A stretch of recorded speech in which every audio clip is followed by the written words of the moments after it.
Welcome back to another episode of Rock Boys Football. Obviously, a very good start to the season for Mario Cristobal, this Miami Hurricanes program, but a massive opportunity this weekend on Saturday to really gain some momentum on the recruiting trail as well. And this has always been an underlying conversation about this Hurricanes program heading into 2024. I was very vocal that I thought this team could be really dangerous in 2024 with quarterback Cam Ward.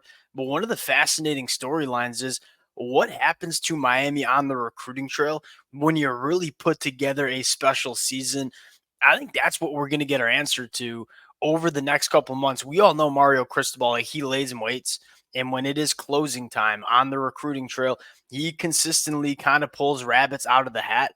Now, this weekend against Florida State, a massive opportunity for a couple of different reasons. I think number one, you take a look at the visitor list for this football game, ton of Florida kids, and you went on the road into Gainesville and took care of business week one.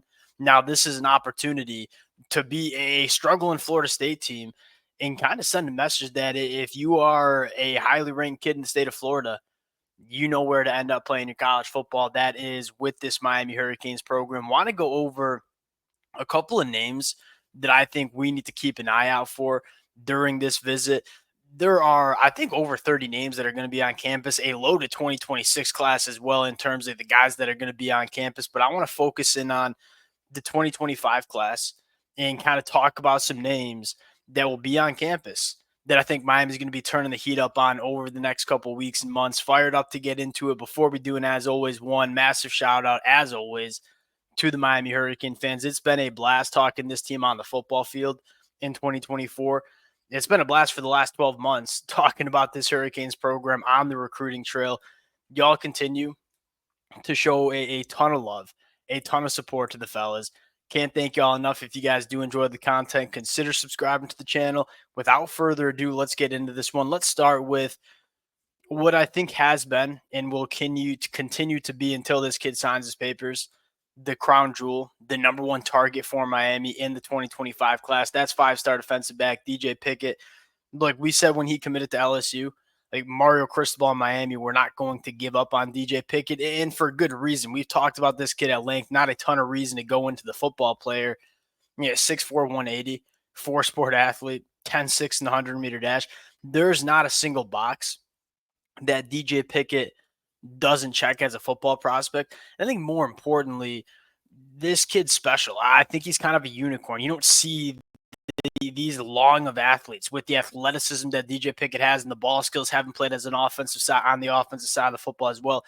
Like we all know, DJ Pickett is an absolute stud as a football player, but I think the important conversation now is Miami's putting it on the football field in terms of how good this team can be. And I think one of the things DJ Pickett wanted to see was Miami like being that bona fide national championship contender. Look, if I'm going to play 3 years for Miami, are we going to be in that conversation every single year?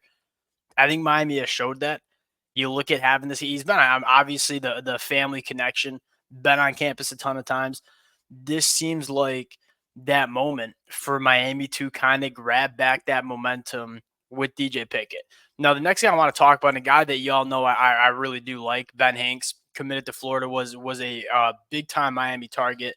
It still is a massive Miami target. Obviously, taking a visit this weekend. Ben Hanks, kind of like DJ Pickett Jr. Like for all the things that we like about DJ Pickett, I think you like about Ben Hanks as well. 6'1", 170, really, really long athlete. 11 second in the 100-meter dash, 6 interceptions as a junior. I think what's so important about this is you look at, probably the one question mark about this Miami Hurricanes depth chart, it probably falls in the secondary. And I think if Miami can grab guys like DJ Pickett and Ben Hanks to go along with what's going to be an elite Miami Hurricanes pass rush for the next couple of years, I mean, it's really good this year. You're going to have Ruben Payne back in 2025, but I think more importantly, you look at Justin Scott or Booker Pickett Jr., Marquise Lightfoot, excuse me, this pass rush is not going anywhere. And if you can put a secondary that is elite behind this pass rush, that's kind of the missing piece for this Miami Hurricanes program, whether it's DJ Pickett, whether it's Ben Hanks. I think either of these kids can be that true cornerback one for Miami over the next couple of years. What I love about Ben Hanks is he combines that length at 6'1" and really long in the arms with an 11-second 100-meter. So he has the length, he has the size, but he also has the ball skills. Like when the football's in the air with Ben Hanks, like he's so comfortable going up and making plays. And quite frankly, that is at times where we've seen Miami defensive backs struggle with. When that football is in the air, can you get your head around and make plays? Ben Hanks shows the ability to do that as a high school kid. Look, you look at Florida, there's a lot of question marks about what the future of that program looks like.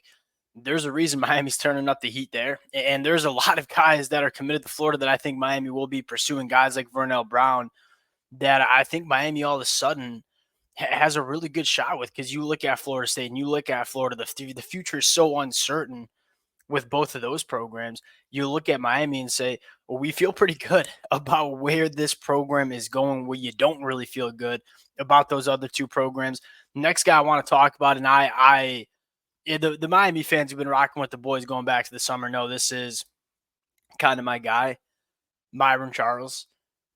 The thing with Myron, so he's committed to Florida State, then commits to Texas, currently committed to Texas, obviously a Florida kid. I think it starts with the potential. This kid kind of reminds me of Leonard Taylor coming out of high school. Now, that might make Miami fans mad, maybe something you don't want to hear. The thing with Leonard Taylor, it was never the physical talent or the capability that held Leonard Taylor back.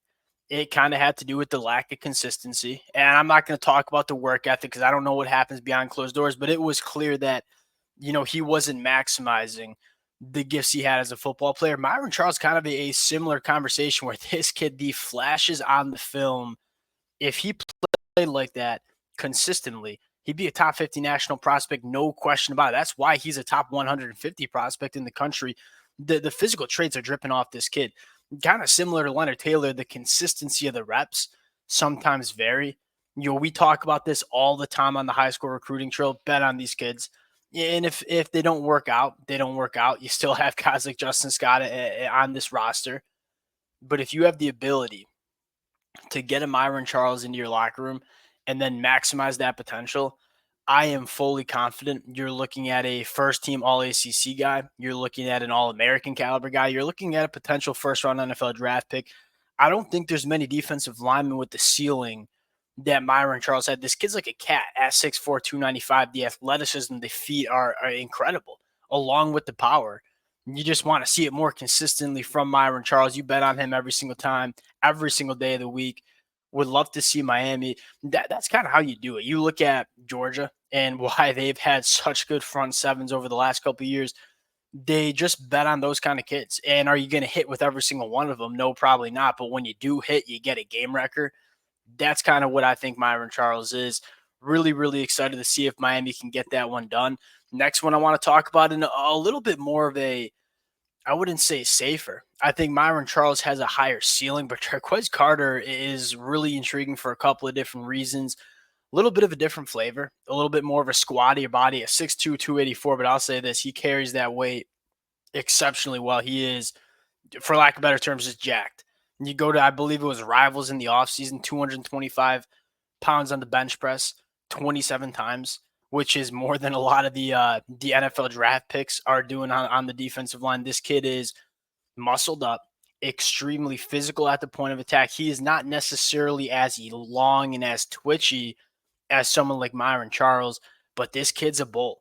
And although Myron Charles is a little bit more of, hey, can we hit on this guy? Jaro Carter, you look at and say, I feel pretty dang good that he's going to be a quality football player at whatever Power 4 program he ends up with.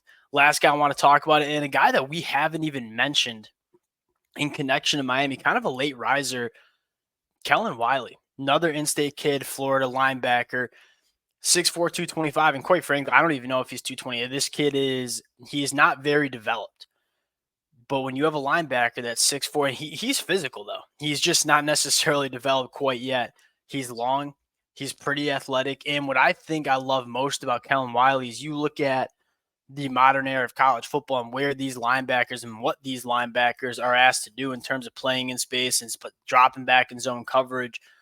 you need long athletic linebackers. Like whether you're tackling a running back up the flat or whether you're carrying a tight end up the seam or whether you're just dropping back into zone coverage, when you have that kind of size and length, it's really hard to work the middle of the field when you have a 6'4", 230-pound linebacker that's dropping back in the middle of the field. He takes up a lot of throwing windows. That's kind of what Kellen Wy brings to Miami. And I understand why Miami likes this kid where I don't think he's a great football player right now. He could be a very good football player. And again, it's a little bit of a projection. You got a linebacker in Gavin Nix, who I love. Like I think Gavin Nix is going to be a very, very good linebacker for multiple years for Miami. Kellen Wy, a little bit more of a wild card, but there's some serious ceiling to Kellen Wy, and I kind of understand why over the last couple of weeks and months, like I hadn't even heard of this kid until about a month ago. Dive into the film and you say, I can see why Miami and a couple other Power Four programs are sniffing around him. There's a lot of talent to this kid, and there's a lot of potential to this kid. I think this is a massive opportunity. Obviously, it's going to be a juice-filled game against Florida State. I think it's an opportunity to show like this is what you can come be a part of. Like there's a real possibility here that Miami just runs away with this football game, really sends a message that like they run the state of Florida with all these Florida kids on campus. Massive opportunity for Miami. And I think it's going to be a fun next couple of weeks and months for Miami on the recruiting trail. And obviously, we got a lot to talk about in terms of what they're doing in 2024. We got an ACC championship to go win if you're a Miami fan. But the ramifications of this season on the recruiting trail shouldn't be ignored. You get like Mario Cristobal was selling the vision for the last couple of years, the vision of Miami going in the right direction. Now he doesn't need to sell the vision because it's turning into a reality. And you give Mario Cristobal that reality of this Miami team winning a lot of football games on the football field. That's just more fuel to the fire of a program that's already been recruiting quite well. We'll close it out there. Appreciate you guys rocking with it. If y'all do enjoy the content, consider subscribing to the channel. Appreciate you guys. We'll talk to y'all later.